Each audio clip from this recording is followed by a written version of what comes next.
اے تمام انسانوں، ہم نے تم سب کو پیدا کیا۔ اس وقت پورے عالم اسلام میں احیاء اسلام اور نفاذ شریعت کا ایک جذبہ پروان چڑھ رہا تھا۔ یہ جذبہ شروع ہوا ہے کب؟ جب کہ کولونیل رول کا بستر طے ہونا شروع ہوا۔ یہ یورپین جو پاورز تھی انہوں نے اپنا بستر رول کرنا شروع کیا، تو جیسے جیسے مسلمان ممالک آزاد ہوئے ان کو یاد آیا، جیسے آدمی کو نیند سے اٹھے تو یاد آیا کہ میں نے کوئی خواب دیکھا تھا، یاد آیا کہ ہمارا بھی تو ایک نظام ہوتا تھا نا، یا انگریزوں کے آنے سے پہلے، یا ولندیزیوں کے آنے سے پہلے، یا فرانسیسیوں کے آنے سے پہلے، یا اطالویوں کے آنے سے پہلے، یا اسپینیئرز کے آنے سے پہلے، یہ آخر ہمارا ایک نظام تھا، تو اب ہم اس نظام کو دوبارہ قائم کریں۔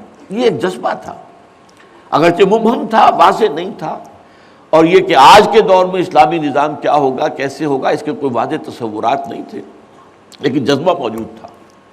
اسی کو علامہ اقبال نے جو ہے ابلیس کی زبان سے کہلوایا ہے، وہ ابلیس کی مجلس شورا میں، کہ ہے اگر کوئی خطر مجھ کو تو اس امت سے ہے، نہ مجھے جمہوریت سے کوئی اندیشہ ہے، ہم نے خود شاہی کو پہنایا جمہوری لباس، یہ تو ہم نے خود ہی اس کو ایک لباس اڑھا دیا ہے شاہی کو، اور اسے جمہوریت کا رنگ دے دیا ہے۔ وہ انڈیویجول ساورنٹی کی بجائے ایک پاپولر ساورنٹی، کلیکٹیو ساورنٹی، وہ شرک جو کا تو ہے، کفر جو کا تو ہے، اور نہ مجھے اشتراکیت سے کوئی اندیشہ ہے۔ کب ڈرا سکتے ہیں مجھ کو اشتراکی کوچہ گرد؟ ہاں ہے اگر کوئی خطر مجھ کو تو اس امت سے ہے جس کی خاکستر میں ہے اب تک شرار آرزو۔ یہ جو جذبہ تھا اور یہ جو تڑپ تھی، یہ اگرچہ پورے عالم اسلام میں تھی، لیکن کہیں بھی اس کی کوئی کامیابی کی صورت نظر نہیں آ رہی تھی، جذبہ موجود تھا۔ اس وقت ایسا ہوا کہ جہاد افغانستان کو ایک تو اس جذبے نے سپورٹ کیا، اور یہ جذبہ کھنچ کر آیا کہ شاید ہاں افغانستان کے اندر اب یہ کام عملاً ہو جائے گا۔ اس لیے پوری دنیا سے لوگ آئے، والنٹیئرز آئے، انہوں نے جانیں دی، انہوں نے وہاں پر محنتیں کی، اپنے کوئی انڈونیشیا سے چلا آ رہا ہے، کوئی برما سے چلا آ رہا ہے، کوئی فلسطین سے چلا آ رہا ہے، کوئی فلپائن سے چلا آ رہا ہے، کوئی تھائی لینڈ سے چلا آ رہا ہے، کوئی سعودی عرب سے چلا آ رہا ہے، کوئی مصر سے چلا آ رہا ہے، کوئی لیبیا سے چلا آ رہا ہے، کوئی چچنیا سے چلا آ رہا ہے، یہ سارے لوگ آئے وہاں، اس لیے کہ جذبہ یہ کہا گیا کہ یہ جہاد فی سبیل اللہ ہے۔ میں واضح کر چکا ہوں کہ میرے نزدیک وہ جہاد فی سبیل اللہ نہیں تھا۔ جہاد فی سبیل اللہ کی جو شرائط ہیں وہ یہ ہے کہ پہلے دعوت اور اس میں اتمام حجت، پھر جو دعوت کو قبول کرے انہیں منظم کرنا، ڈسپلن آرگنائزیشن میں لانا، ایک امیر کے تابع ہو کر، اس سے بیعت کر کے، اور پھر یہ کہ ان کی تربیت، ان کا تزکیہ یہ ہو کہ دل میں سوائے اللہ کی رضا کے کوئی اور جذبہ باقی نہ رہ جائے۔ یہ مال و دولت دنیا یہ نہیں، کچھ نہیں، نہ حکومت نہ سیادت، صرف اللہ کی رضا، اور یہ کہ جذبہ اتنا ابھر آئے کہ تن من دھن حتیٰ کہ جان دینے کے لیے تیار ہو جائے۔ یہ ساری شرائط ہیں جہاد فی سبیل اللہ کی۔ ظاہر بات ہے کہ وہاں پر تو جو ایک دم حملہ ہو گیا اور روسی فوجی آ گئے تو نہ ان کاموں کا موقع تھا، نہ اس کے لیے وقت تھا، وہ لوگ کھڑے ہو گئے۔ یہ جہاد فی سبیل الحریت تھا، آزادی کا جہاد، اور مسلمان جب آزادی کا جہاد کرتا ہے تو وہ بھی جہاد فی سبیل اللہ ہی کی ایک قسم ہے، جائز جہاد ہے، اس میں جان دینا بھی شہادت ہے۔ اگرچہ وہ جو ایک مثبت جہاد فی سبیل اللہ، وہ تو ہمیں سیرت صحابہ اور سیرت النبی صلی اللہ علیہ وسلم میں اس کا پورا نقشہ ملتا ہے۔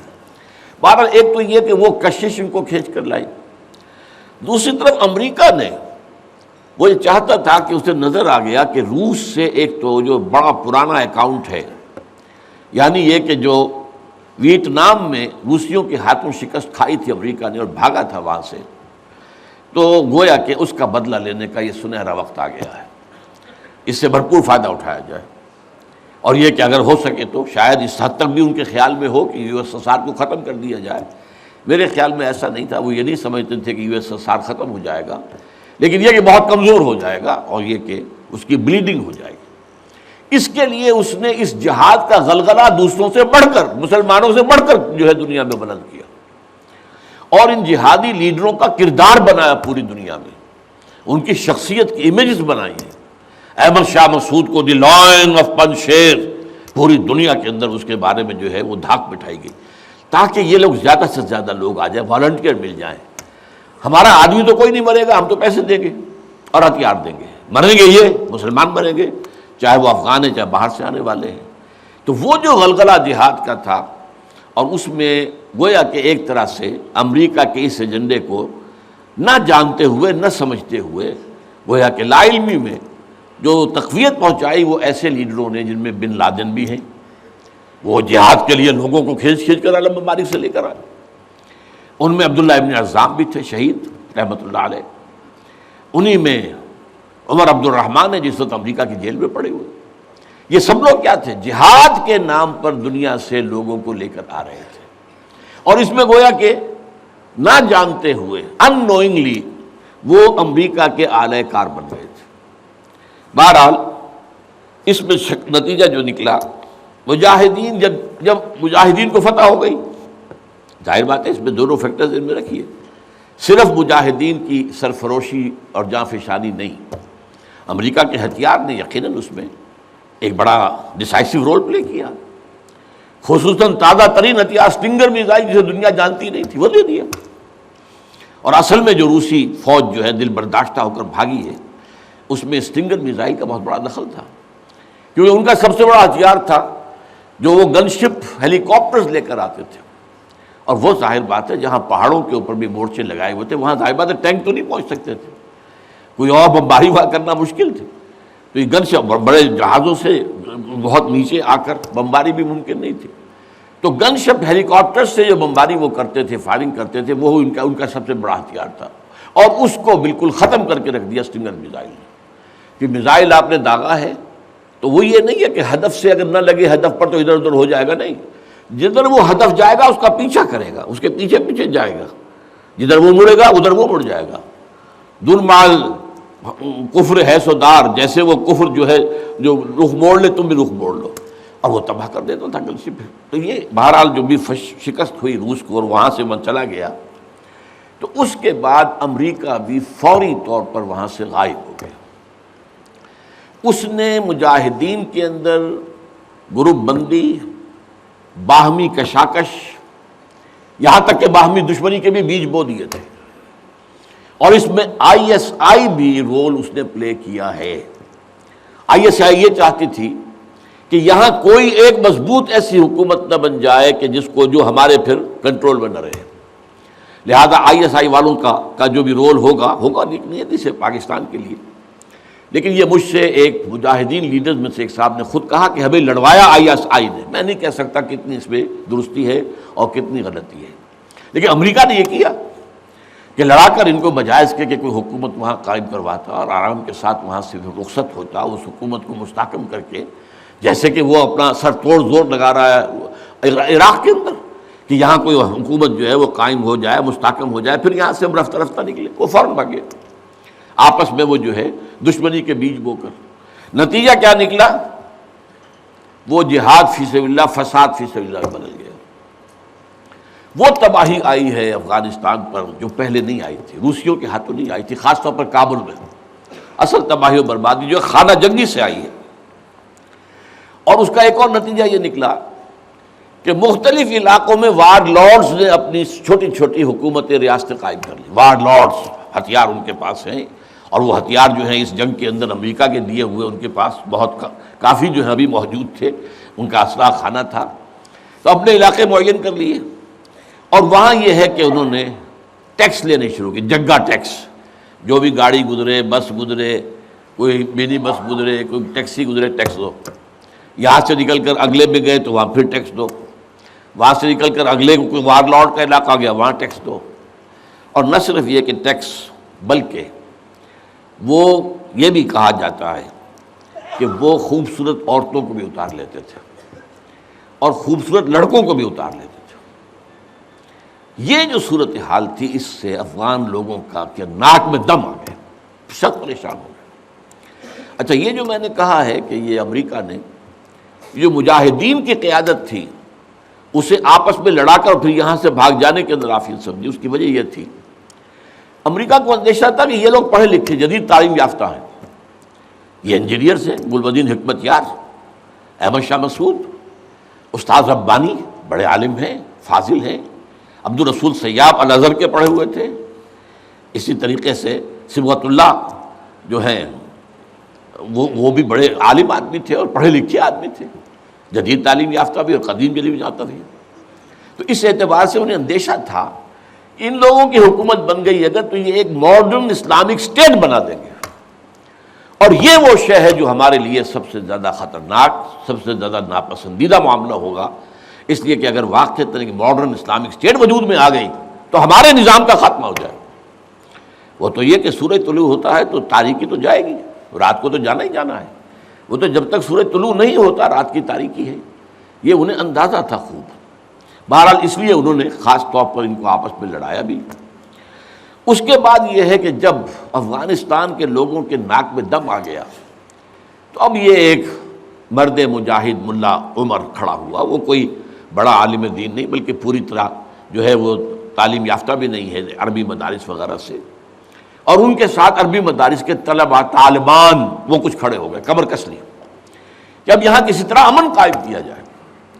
یہ پکار ایسی تھی کہ جو گویا کہ افغانوں کے دل کی پکار تھی، تنگ آئے ہوئے تھے ان وار لارڈ سے اور ان کے مظالم سے اور ان کے استحصال سے، لہذا وہ جہاں گئے ان کا استقبال ہوا. بہت سے لوگوں نے اپنے ہتھیار ان کے حوالے کر دیے، یہاں تک کہ گلبدین حکمت یار جو بالکل کابل کے پاس پڑا ہوا تھا اپنی فوجیں لے کر، اور گویا کہ وہ کسی فائنل اسالٹ کی تیاری میں تھا، جب یہ آئے ہیں تو اس نے راستہ دے دیا اور خود پیچھے ہٹ گیا. اس طریقے سے یوں سمجھیے کہ در حقیقت افغانستان میں ان طالبان کی حکومت جو ہے یہ گاڈ گیون ہے. وہ جو ایک شعر ہے کہ خود بخود تیار ہے پکے ہوئے پھل کی طرح، دیکھیے گرتا ہے آخر کس کی جھولی میں فرنگ. تو یہ حالات نے اس درجے صورت اختیار کر لی تھی کہ یہ طالبان کو کوئی ریزسٹنس نہیں ملی اور ان کی جو ہے ایک حکومت قائم ہو گئی. بلکہ یہ گویا کہ اللہ تعالیٰ کی جو ہے حکمت کا ایک ظہور ہوا ہے. اس میں امریکہ نے اور امریکہ کے کہنے پر پاکستان نے، سعودی عرب نے، امارات نے طالبان کو سپورٹ کیا. بے نظیر کی حکومت تھی، کہاں بے نظیر جیسے سیکولر ذہن کی اور آزاد خیال قسم کی عورت، کہاں طالبان مولوی ملاٹے ان کے خیال کے مطابق. سعودی عرب نے امریکہ کے حکم سے مدد دی، امارات نے مدد دی، پاکستان نے تسلیم کر لیا، سعودی عرب نے تسلیم کر لیا اور امارات نے تسلیم کر لیا. ان کی جو ہے ایمبیسڈرس وہ آ کر یہاں بیٹھ گئے. اس کی وجہ کیا ہے؟ امریکہ سمجھتا تھا یہ ٹھیک نہیں، یہ ملا ملاٹے ہیں، انہیں کوئی دنیا کا تو علم ہے نہیں، یہ جانتے ہی نہیں، لہذا ان سے کھیلنا آسان ہے، انہیں ہم اپنی انگلیوں پر نچائیں گے، ان کو کٹ پتلی بنا لیں گے. اس پہلو سے انہوں نے کہا کہ یہ اچھا ہے، یہ لوگ اگر آ جائیں تو ٹھیک ہے. وہ خطرہ نہیں ہے کہ یہاں کوئی ایک ایسا اسلامی نظام سامنے آ جائے جو جدید دنیا کے تمام تصورات و تقاضوں کو بھی پورا کرتا ہو اور کتاب و سنت کے تقاضوں کو بھی پورا کرتا ہو. اس کا کوئی اندیشہ نہیں ہے، لہذا انہیں مدد دی. لیکن ہوا کیا؟ دو کام ایسے ہوئے ہیں کہ ایک تو افغانستان کے 90% علاقے پر قبضہ جو ہوا تو امن، کلی امن، چوری ختم، ڈکیتی ختم، زنا بالجبر ختم، زنا ختم، تو اب آنکھیں کھل گئی امریکہ کی یہ کیا ہو رہا ہے. اور ملا عمر کے ایک حکم پر پاپی کی کاشت زیرو. اب یہ ہے کہ کفر کے ایوانوں میں پوری دنیا میں خطرے کی گھنٹیاں بجیں. یہ معاملہ کیا ہے؟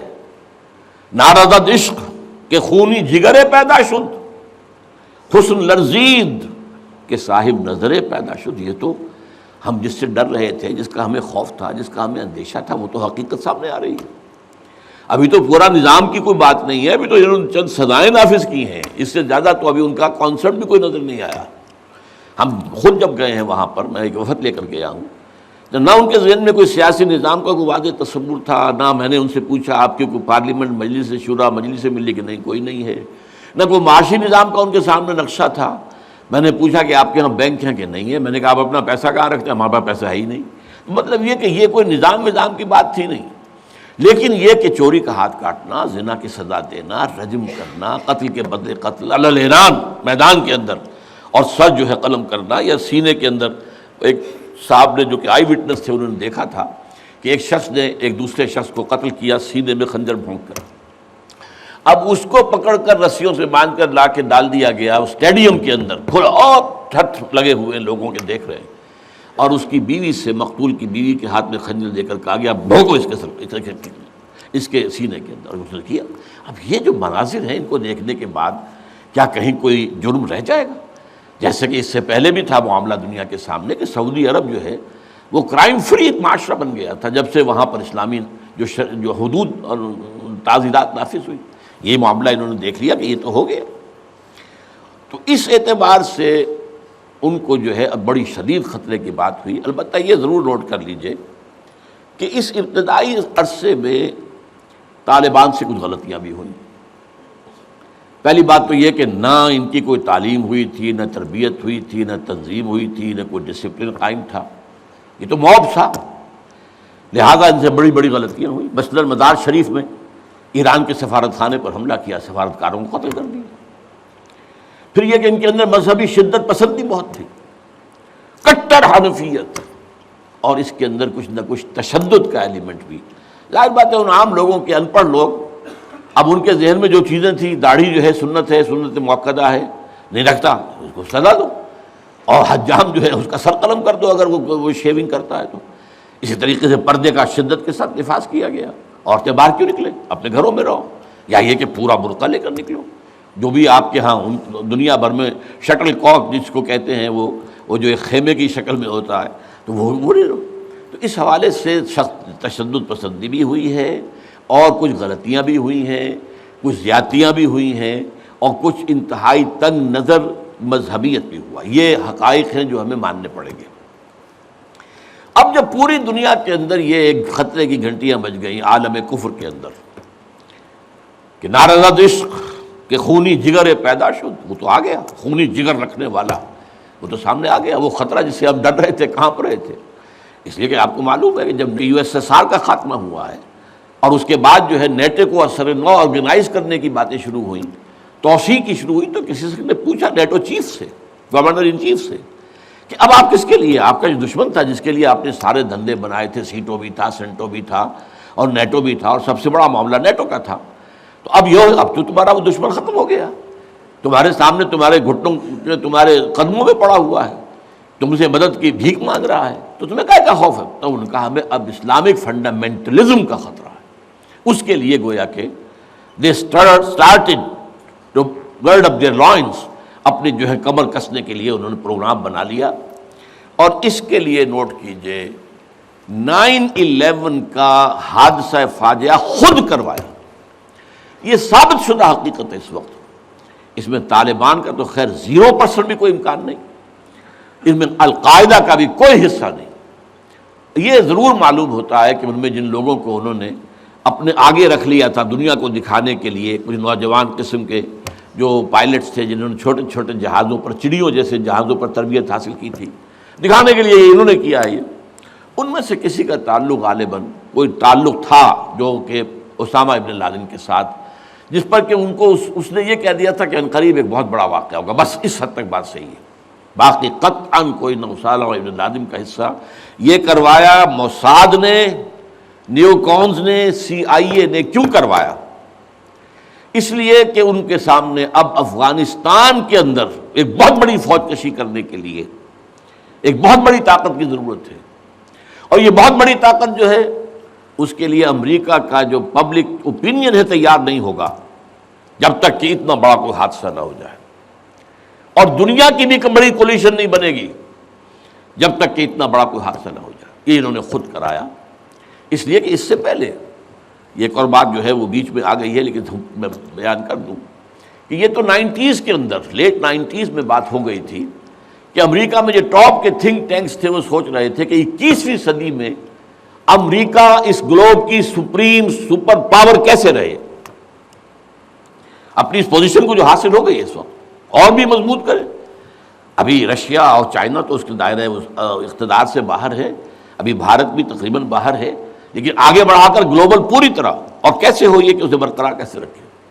تو اس پر ان کے تھنک ٹینکس تھے، اور اسی پر ان کا ایک مقالہ شائع ہوا تھا، امریکہ نیڈز اے پرل ہاربر، امریکہ کو ایک پرل ہاربر جیسے واقعے کی ضرورت ہے۔ اب یہ تاریخی بات سمجھ لیجئے، امریکہ دوسری عالمگیر جنگ تک، سیکنڈ ورلڈ وار تک، انٹرنیشنل معاملات میں کبھی آیا ہی نہیں تھا۔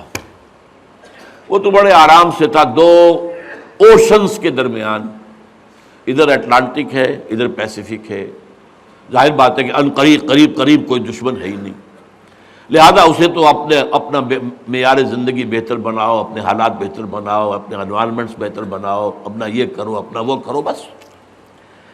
سیکنڈ ورلڈ وار میں بڑی شدید ضرورت پیدا ہوئی الائز کو، جب جرمنی اور جاپان جو ہے ان کا بھرکس نکال رہے تھے کہ کسی طرح امریکہ کو آمادہ کیا جائے۔ چرچل بھی گیا، اس نے بھی خوشامدیں کی، یہ بھی کہا جان لو اگر ہم ختم ہو گئے تو نیکسٹ باری تمہاری ہوگی، پھر یہ نازی جو ہے تمہیں چھوڑیں گے نہیں۔ پھر بھی وہاں کی پبلک اوپینین جو ہے موبلائز ہونے کو تیار نہیں تھی۔ اب اس کے اوپر ایک کام یہ ہو گیا، جاپانیوں نے بہت بڑا بلنڈر کیا، پرل ہاربر پر، ایک بہت دور دراز کی وہ بندرگاہ تھی جہاں امریکہ کا ایک بہت بڑا جو نیوی کا بیس تھا، اچانک اس پر حملہ کیا، بے شمار ان کے جہاز جو ہے غرق کر دیے، بے شمار لوگ مارے گئے، اور بے شمار لوگ جو ہیں وہ زخمی ہوئے یا یہ کہ محصور ہوئے۔ اس پر غصہ چڑھا ہے امریکہ کو، اور وہ سویا ہوا شیر جاگا ہے، اور اس پر پھر وہ سیکنڈ ورلڈ وار میں آیا میدان میں، اور ظاہر بات ہے کہ جرمنی کو شکست اسی نے دی ہے، اور یہ ہے کہ اسی کی فوجیں تھی کہ جو اتری ہیں نارمنڈی کے ساحل کے اوپر، اور اس کے بعد جو ہے پاسا پلٹا جنگ کا۔ تو اس اعتبار سے یہ خیال کیا گیا کہ کوئی نہ کوئی پرل ہاربر جیسا حادثہ اگر نہیں ہوگا تو امریکن پبلک اوپینین نہیں کھڑی ہوگی، نہ وہ خرچ جو ہے وہ اس کے لیے منظوری دینے کو تیار ہوں گے۔ آخر billions and billions and billions کا معاملہ ہوتا ہے، یہ کوئی ملینز کا تو نہیں ہوتا، لہذا اس کے لیے ظاہر بات ہے کہ وہ کانگریس اور سینیٹ اور یہ سب جو ہیں یہ اگر اس کے لیے منظوری دیں تبھی تو ہوگا نا۔ تو امریکہ نیڈز اے پرل ہاربر، یہ بات ذہن میں رکھیے۔ اس لیے انہوں نے خود وہ پرل ہاربر امریکہ میں کرایا، اور اس میں پھر پوری دنیا میں دہشت گردی کا خطرہ اور دہشت کا خوف، اور سب سے بڑھ کر امریکہ میں جو سیکیورٹی میجرز لیے گئے ہیں امریکہ میں، ان کا آپ تصور نہیں کرتے۔ بلینز اور بلینز آف ڈالرز جو ایک شخص کی طرح سے لی جا رہی ہے، فون ٹیپ کرنے کی بھی اجازت دے دی گئی، جو امریکہ میں نہیں تھا۔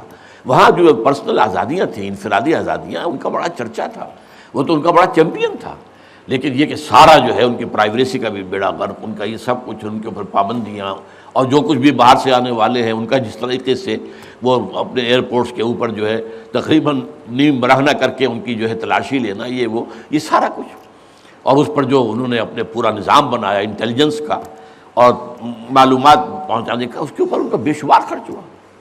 بہرحال اس میں عیسائیوں کی صلیبی جنگ کا جذبہ بھی شامل کر دیا گیا۔ ایک امریکہ کی supreme soul, supreme power on earth ہونے کا مقصد۔ نمبر 2، صلیبی جنگ کا جذبہ سویا ہوا، اسے بھی جگایا۔ یہ بش نے بھی کہا تھا، لیکن بعد میں اس نے کہا غلطی ہو گئی، اس نے وہ لفظ واپس لیا تھا، کروسیڈ۔ لیکن یہ ہے کہ فلاڈلفیا، یہ جو امریکہ کا ایک اہم شہر ہے، وہاں سے ایک شائع ہوتا ہے ماہنامہ فلاڈلفیا ٹرمپٹ، اس کے مدیر نے، یہ پروٹیسٹنٹس کا ہے، اور جو ایونجلسٹ کہلاتے ہیں وہاں پر، جو کہ خاص طور پر پرچارک ہیں انجیل کے، یہ ان کا رسالہ ہے، اور انہوں نے یہ لکھ دیا تھا، یہ میں نے اپنے 2 کتابچوں میں کور پر شائع کیا ہوا ہے، وہ بہت خوبصورت، کہ ڈوم آف دی راک جو ہے، جو گنبد سقرا ہے، تو اس کے اوپر جو ہے بڑا خوبصورت تصویر دے کر کہ many people think that crusades are a thing of the past, over forever, but they are mistaken۔ تو دنیا میں تیاری ہو رہی ہے لاسٹ کروسیڈ کی، یہ اس کے اپنے الفاظ ہیں، اور یہ پورا ایک مکتبہ فکر ہے، ایک پورا ان کا جو ہے ایک بہت آبادی کے اندر بہت انفلوئنشل حصہ ہے۔ پروٹیسٹنٹ کے اندر خاص طور بیپٹسٹ کے اندر ایونجلسٹ، یہ نیو کونس یا بورن اگین کرسچنز، یہ اصطلاحات جو ہیں اگر آپ پڑھتے ہوں، یہ سب ایک طبقہ ہے جو اصل اعلی کار ہے یہودیوں کا۔ بہرحال تو اس نے صلیبی جنگ کا بھی جذبہ شامل کر دیا، جس کا نتیجہ کیا نکلا؟ تاریخ انسانی کی عظیم ترین کولیشن بنی ہے۔ کبھی دنیا میں اتنی بڑی کولیشن نہیں بنی جتنی افغانستان کے خلاف بنی۔ امریکہ ہے، یورپ ہے، باقی ساری جو مغربی قوتیں ہیں، اور ادھر یہ ہے کہ رشیا کی بھی آشیرواد حاصل ہے، چائنا کی بھی آشیرواد حاصل ہے۔ تو اس کو ختم کرنے کے لیے اتنی بڑی کولیشن بنی ہے، اور نتیجتاً یہ کہ پاکستان کو بھی ایک ٹیلی فون کے ذریعے سے گھٹنے ٹیکنے پہ مجبور کر کے جو کچھ کیا ہمارے صدر مشرف صاحب نے، اللہ تعالیٰ کرے کہ جلد ان کی رخصتی ہو جائے، لیکن بہرحال یہ کہ انہوں نے جیسے ایک فون کے اوپر گھٹنے ٹیک دیے، پتاشے کی طرح بیٹھ گئے، تو اس کے بعد یہ ہے کہ انہوں نے افغانستان پر جدید ترین ہتھیاروں سے شدید ترین حملہ کیا۔ ڈیزی کٹرز، جن بامز کا پہلے نام سنا نہیں تھا، اور لیزر گائیڈڈ بامز جن کے نشانہ چوکنے کا سوال ہی نہیں، 30,000 40,000 فٹ کی بلندی سے بھیج رہا ہے۔ کوئی جو اینٹی ایئرکرافٹ گن ہے اس کی وہاں رسائی نہیں، وہ تو ٹھیک نا، طالبان کے پاس کچھ تھا ہی نہیں، لیکن یہ کہ انہوں نے یہ بھی خطرہ بول نہیں لیا کہ یہاں پر تو نیچی پروازیں کر لیں، لیکن یہ کہ وہاں سے آ رہے ہیں، اور لیزر گائیڈڈ بم جو تباہی آئی ہے، اور اس وقت ظاہر بات ہے کہ طالبان کی حکومت کا خاتمہ ہوا۔ سبحان اللہ والحمد للہ